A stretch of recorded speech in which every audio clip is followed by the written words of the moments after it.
Some stories begin with a fairy tale, a perfect picture, a snapshot of happiness so bright it seems almost unreal. This is one of those stories.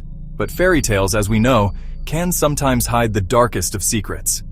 The image was one of pure, unadulterated joy. Two smiling mothers, Jennifer and Sarah Hart, surrounded by 6 beautiful children. Marcus, Hannah, Devonte, Jeremiah, Abigail, Sierra. Their faces beaming at music festivals, holding signs that preached love and unity, created a portrait of a modern, progressive, and deeply connected family. They were the kind of family you'd see online and think, perhaps, that you'd seen it all. It was curated, carefully crafted, and shared across social media for all to see. The Hart tribe, as they were known, seemed to live a life of adventure and advocacy. The smiles, it would turn out, were masks. The happy family on the open road was, in reality, driving toward an unthinkable end. How did this picture of domestic bliss shatter into a million pieces? How did a family that seemed to have everything end up at the bottom of a cliff, swallowed by the cold, unforgiving waters of the Pacific Ocean? To understand the tragedy, we have to go back. Back to the beginning. Back to the place where the dream was born, and where, perhaps, the nightmare first took root. It is a journey into a darkness no one saw coming, until it was far, far too late. So, who were Jennifer and Sarah Hart? On the surface, they were 2 women who seemed to have found each other and a shared purpose. They met at Northern State University in South Dakota, 2 young women building a life. They eventually moved to Minnesota. They began the process of building their family through adoption. It was a noble calling, it seemed, to open their home and their hearts to children who needed them most. One by one, the children arrived. First came Marcus, Abigail, Hannah. They were adopted from Colorado County, Texas in 2006. A few years later, Devonte, Jeremiah, Sierra, also from Texas. The Harts now had their 6 children, a rainbow coalition of a family, a walking, talking symbol of acceptance. They moved to Minnesota to Oregon and finally settled in Woodland, Washington. Here, they seemed to find their place. A large house with enough room for everyone, surrounded by the quiet of the Pacific Northwest. But what did the neighbors see? Not much. The Hart house was set back from the road, partially hidden by trees. The children were homeschooled, so they weren't part of the daily rhythm of the local school district. No school buses stopping. No kids playing in the street with neighborhood children. The family was an island, isolated and self-contained. Jennifer and Sarah managed the family's public image online. In the real world, in their own neighborhood, they were virtual strangers, an enigma wrapped inside a 2-story house. Long before their final journey, the Hart family was leaving a trail of breadcrumbs, of warnings, of red flags that, in hindsight, paint a chilling picture. The problems didn't start in Washington. They followed the family from state to state, a shadow they couldn't seem to outrun. Back in Minnesota in 2010, the first official report was made. Hannah, then 6 years old, told a school nurse, "Jen hit me." She had bruises on her arm. When questioned, Jennifer Hart claimed Hannah had fallen down the stairs. It was a plausible explanation, perhaps, but it was just the beginning. Just a year later, in 2011, the family was investigated again. This time, it was Sarah Hart who faced scrutiny. A teacher noticed bruises on Abigail's stomach and back. Abigail said she had been hit with a belt and held under cold water by Jennifer because Jennifer thought she was lying about a penny she found. Sarah took the blame, pleading guilty to a lesser charge of malicious punishment of a child. She was sentenced to community service and a year of probation. The system had intervened, but did it work? It seems the lesson the Harts learned was not to stop the abuse, but to hide it better. After that incident, they pulled all 6 children from public school. The reason given? The bullying and racism the children were experiencing. It sounded noble, it sounded protective, but the reality was far more sinister. By homeschooling the children, Jennifer and Sarah Hart effectively removed them from the sight of mandatory reporters, teachers, nurses, and counselors who are legally required to report suspected abuse. They had severed the children's last lifeline to the outside world.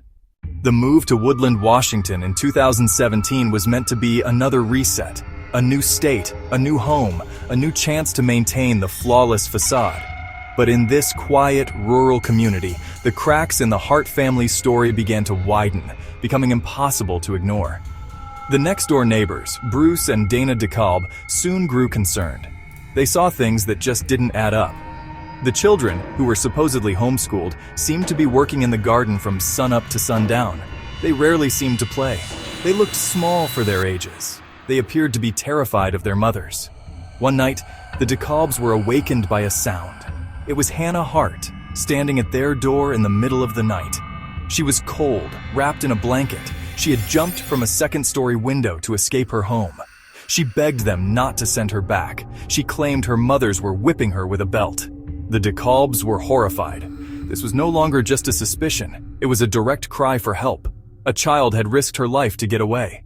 They also witnessed other disturbing events. They saw Devonte Hart coming to their house day after day, begging for food. He would ask for tortillas, for bread, for anything they could spare, stuffing it into his pockets to share with his siblings later. He claimed his mothers would punish them by withholding meals for days at a time. The picture of the happy, well-fed family was a lie. The children were starving. These incidents prompted the DeKalbs to make a call. That call from the DeKalb family was the final catalyst. A social worker from the Washington State Department of Social and Health Services arrived at the Hart residence on Friday, March 23, 2018. She knocked on the front door. There was no answer. She left her card and made a note to return. She tried again on Monday, March 26th, and again on Tuesday, March 27th.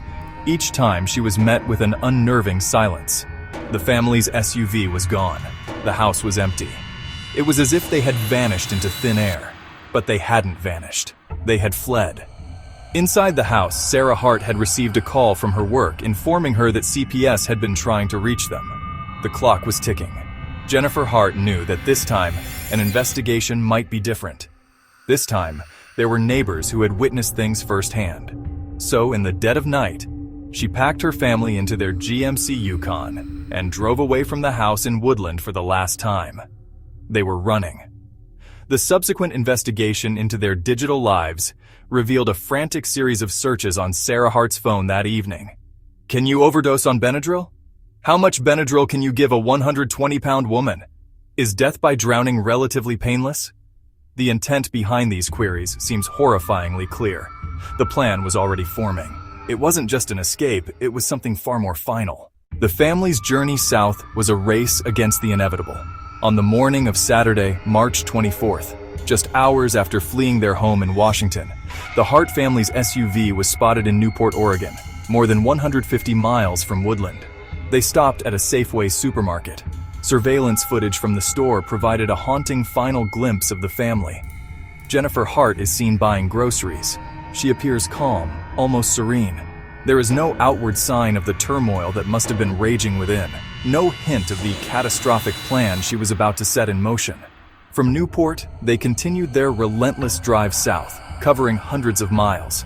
They traveled through the majestic redwood forests of Northern California, a landscape of breathtaking beauty that served as a grim backdrop to their final hours. Cell phone data tracked their movements, a digital breadcrumb trail leading to their ultimate destination. They stopped in the small coastal town of Fort Bragg, California. They were now more than 500 miles from home, more than 500 miles from the life that was about to be exposed. During this drive, investigators believe Jennifer Hart continued to administer doses of diphenhydramine, the active ingredient in Benadryl, to her wife and children. The purpose was clear: to sedate them, to make them compliant, to render them unconscious or too drowsy to understand what was happening or to fight back. The final stop was a desolate, windswept turnout along the Pacific Coast Highway in Mendocino County. On the afternoon of March 26, 2018, a passerby noticed something terribly wrong. They saw the wreckage of an SUV at the bottom of a cliff along the coast of Mendocino County. It was upside down, smashed against the rocks, battered by the relentless surf. First responders were dispatched to the scene. A grim recovery operation began. Inside the vehicle, they found the body of Jennifer Hart, Sarah Hart.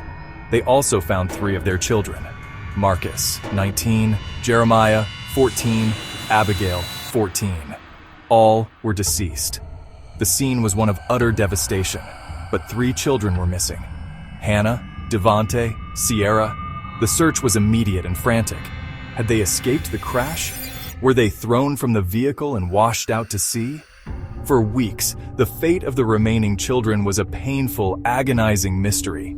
About 2 weeks after the crash, a body washed ashore miles north of the crash site. It was identified as 12-year-old Sierra Hart. Months later, a partial human foot, still inside a shoe, washed ashore. DNA testing confirmed the worst. It belonged to Hannah Hart. Devante Hart has never been found and has been declared legally dead. The investigation revealed the chilling, deliberate nature of the act. There were no skid marks on the road at the top of the cliff, none at all. Data from the SUV's event data recorder showed the vehicle stopped at the scenic turnout, then accelerated straight off the cliff. Jennifer Hart was driving. A coroner's jury later ruled Jennifer Hart died by suicide. Sarah Hart died by suicide. The 6 children died by homicide. It was not an accident, it was a mass murder-suicide. In the aftermath of such an incomprehensible tragedy, the world was left with a tangled web of questions. Why? Why would 2 mothers who went to such lengths to create a family choose to destroy it in the most brutal way imaginable? The investigation pointed to a desperate act of preservation. Not of life, but of a lie. Jennifer Hart could not bear to have her curated image shattered by the impending CPS investigation.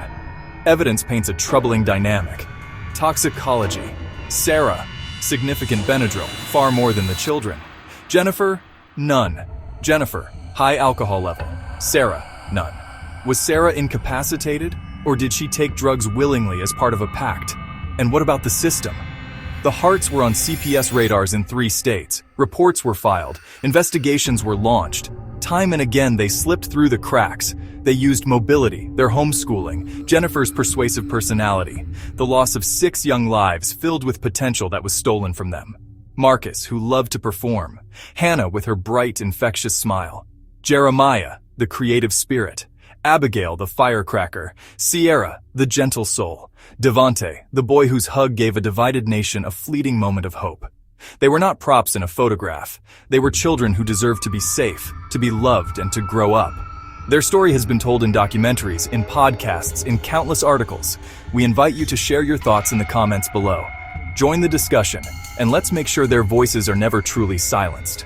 If you found this story compelling, please subscribe, like, and comment below.